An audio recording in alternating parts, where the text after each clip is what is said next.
સિવિલની મુલાકાત લીધી, શું કહેશો, કઈ રીતની સ્થિતિ હતી?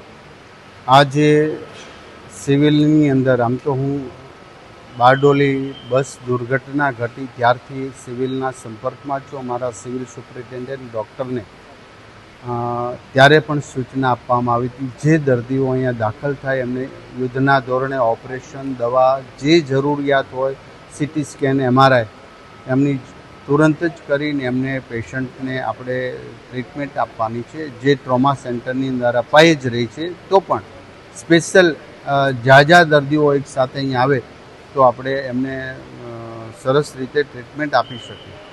સાથ વ્યક્તિઓ એક સેકન્ડના ભાગની અંદર ત્યાં મૃત્યુ પામ્યા એ દુઃખદ ઘટના છે, પરંતુ જેમને ઈજા થઈ એ સૌ 12 પેશન્ટ અત્યારે સેફ છે.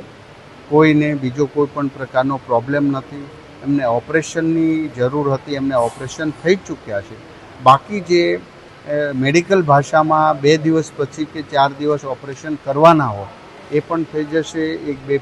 એક પેશન્ટને પ્લાસ્ટિક સર્જરીની પણ જરૂર છે, એ પણ અહીંયા થઈ જશે.